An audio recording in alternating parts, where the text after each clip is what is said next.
17, 18, 19, 20% right now. Dang. I convinced the Appagards to save aside a little of their whiskey mead.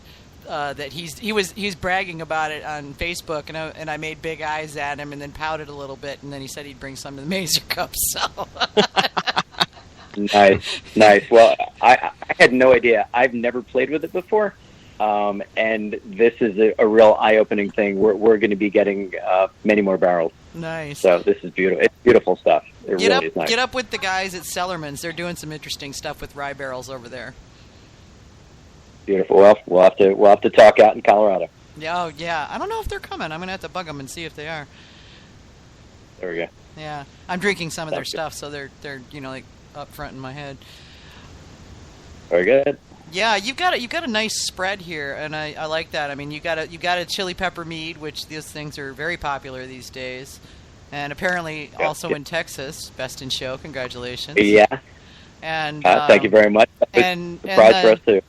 You're spreading out beyond mead a little bit here, because you've got the Hoptimistic is more of kind of a hybrid thing. It's not really a braggot, nor yet is it a beer. No, and you know what? The funniest part is, it's getting its own following. Well, I'll bet it is. I had no idea. It sounds some great. Some of these beer people, it's even better than you think, because one thing I didn't realize, because carbonating mead is kind of funky. It doesn't follow beer carbonating rules, and it's a lot of trial and error. But for whatever reason, our Hoptimistic carbonates like a champagne. Nice. So it's got a mouthfeel and a profile that it's better than I thought it was going to be, and it's got quite a group here that come just for that. Nice. Well, you should have named it Labrapoodle, though. Just saying. Labrapoodle, nice. That's a nice one. I like it. Well, you did say, North American Labrador Retriever beats French Poodle. Labradoodle. So, yeah, that's a Labradoodle. So, you're quite creative there, Vicky. Nice. So, okay, well, this is really cool. You guys seem to have a thing with cherries, with two meads with a cherry. Yeah, we did a lot of experimenting with a lot of different kind of fruits, just because. As we start doing reading, like into Ken Tram's book and looking at what else is out there in the world, it seems that, fruits do well with mead. And we started playing with cherries, and we noticed that the cherries that we got from Michigan, the Montmorency cherries, gave a real different profile than the Washington and Oregon Ding cherries. And when it kind of came down to what are our favorite flavors, the cherry vanilla and the cherry chocolate tasted so different that we decided to keep them both on, and they both have their own following now. Nice. Well, I'm going to try both of those, because I love cherries, I love vanilla, and chocolate-covered cherry is like, yeah. I'm like all over that. It speaks for itself there. Yep. We said basically it's about as close to a cherry chocolate Tootsie Pop as you can get in a drink. Oh, good Lord. Cherry chocolate Tootsie Pop. You ever had? My God. Yeah. You've had cherry Tootsie Pops, right, AJ? They have Tootsie Pops in Canada? Yes, we have Tootsie Pops. Okay, yeah. Cherry Tootsie Pops were my favorites. Yeah, it's dessert in a glass. The other one, the Red Cow, is a little more winey, but it's got a great vanilla aftertaste to it. That kind of whacks you in the back of the throat, and the tart cherries just do something different with the vanilla, so it's just a whole different profile. And you guys seem to do a lot with orange blossom honey. I noticed several of your meads are based on orange blossom honey. Is that because you had a buttload of orange blossom honey, or because you particularly like orange blossom honey? We got a lot of, as you probably heard many times over your years talking to mead makers. If you find something good, you stick with it. Yes. And we're very blessed. We have a local apiary, a family apiary in southern New Jersey called Harvey's Honey. And Dottie Harvey, who runs this place, her and her family, have an amazing relationship with some orange groves down in Florida. And they produce some of the best, freshest orange blossom honey I've ever tasted, and just makes an amazing base for what we have. And we're almost afraid not to use it just because it's so good. Yeah, I love it. Yeah, AJ's up there drooling because she can't get orange blossom up Canada.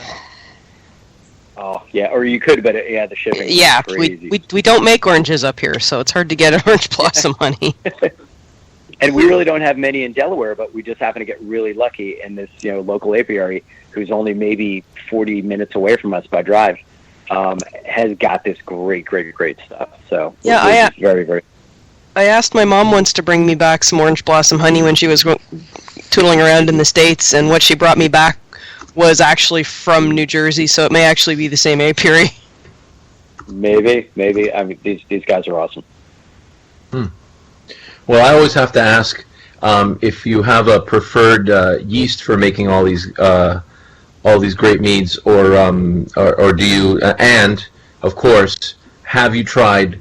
Since you do ciders, have you tried doing yeast blends and done any experiments with it at all? And and what is your preferred yeast, if it's not a secret or anything?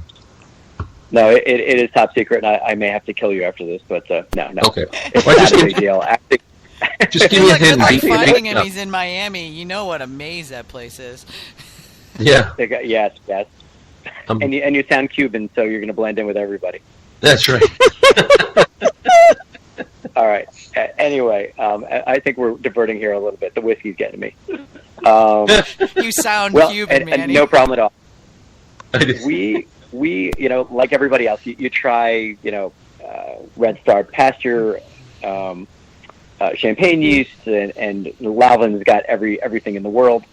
When we got to know the guys, Greg and Mike over at Colony in Allentown, they were a big help in us developing things and in knowledge, and they were very, very open to us. And I happened to start playing with, which everybody uses, 71B. Mm-hmm. And I kind of asked them, I'm like, do you guys mind telling me what you guys use? And the second that left their mouth, and I love the taste of their stuff from Colony, that's what I started using almost all the time. So that's some of the secret of our flavor. And then to answer your other question, which is interesting because I do use a blend for our cider. We have a very unique, very, very mahogany dark cider, and we actually use a combination of British yeast and New Zealand yeast from Mangrove Jacks. Oh, okay. So we've got a kind of a funky combination, and it's just worked out really well. It's got a great little flavor at the end. Nice. Oh, there you go. I saw on your website you mentioned a Canadian yeast. Yeah, Lalvin. Okay. We get everything from those guys. They, at least, and I've played with some of the fresh stuff and the white and white. But for some reason the 71B tends to be happy, and it works well in my little lab that I've set up here. So far so good. Cool. Yeah. So now you're getting all of your honey from this apiary up the road? Yep. Wow. Yeah, we're very lucky. I'm sure someday we'll try to branch out and maybe play with some Tupelo or some. I always thought it'd be neat to get some killer bee honey. Yeah, I've used that. And that's interesting. Make some killer meads. Sounds kind of neat. Deborah but right now, did that years and years and years ago. She's Queen Bee Meadery in Colorado, and she just opened the meadery this year or late last year. But years and years and years ago, when we were all just a bunch of home mead makers and there were hardly any meaderies, she made some killer bee mead. It was pretty good. Nice. Yeah, I heard it's a little bitey, but still good. A little bitey. Yeah, it is a little bitey. Got a little sting to it, but it's a little stabby. Okay. Yeah. Right. Because it's got nothing at all to do with what they graze on. Yeah, well, no, of course not. They're killer bees, so they're really mean, and it changes the flavor of their right. honey. Right. Exactly. Yeah. You can taste the attitude. You can taste the attitude. They're it's sort of like you made wasp mead. It's that kind of thing. That's a slogan there. Nice. Oh, there you go. If that shows up, you just have to get a royalty and free mead, AJ. Nice. Works for me. One free bottle for every 10 sold. You heard it here first. There you go. You got it. Hey, can I ask when you guys finally decided to go big? What were some of the challenges of like moving from, I don't know what size your batches are now, but from the usual 5 to 10 gallon batch to like a big, what was the biggest challenge to go big, to go to 80, 90, 100 gallon batches? Yeah. Well, it was interesting, and again, I'm gonna throw this back to Greg and Mike at Colony. They gave us a good basic roadmap on how to do it and a model to kind of follow after. I didn't know about glycol systems. I didn't know about jacketed tanks. I didn't know much about temperature control. All I knew is that our meads in the winter turned out a lot better than our meads in the summer, and then gradually again found temperature control is the key. So Terri and I literally jacketed our own tanks. Wow, how'd you do that? And then with the help, we wrapped. We got some tanks. Actually, we got some used tanks. We got 2 tanks from Maine Mead Works. We got a couple tanks from Northern New York from a distillery, and we got a couple tanks from a brewery in Pennsylvania. Okay.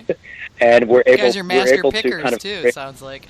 Oh my God, yes. And if you come to our place, you'll see we are, because there's actually stuff all over it. It's very eclectic in what we picked over the years at different sales and auctions and flea markets. It's quite unique. But we got these tanks. But they were just the traditional, the HDPE conical 110 gallon tanks.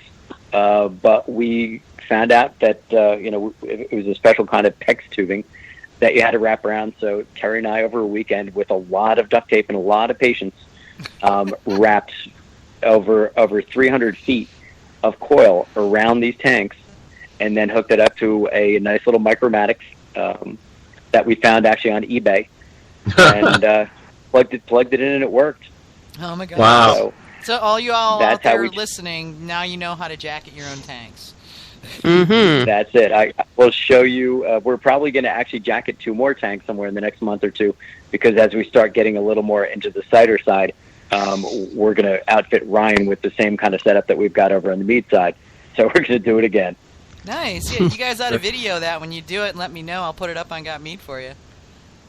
Yeah, that'll be pretty cool. That would be I'll repurpose my Micromatic that I use for serving to jacket nice. Yeah, great. Yep, that's basically what we do. And actually, it's funny because we. Go ahead. Sorry, you were saying. Would you say? Yeah, would you say that? Go ahead. Yeah, I'm sorry. Let him finish. There you go. Sorry. We're just going to say we made a very interesting trip this last weekend, Saturday.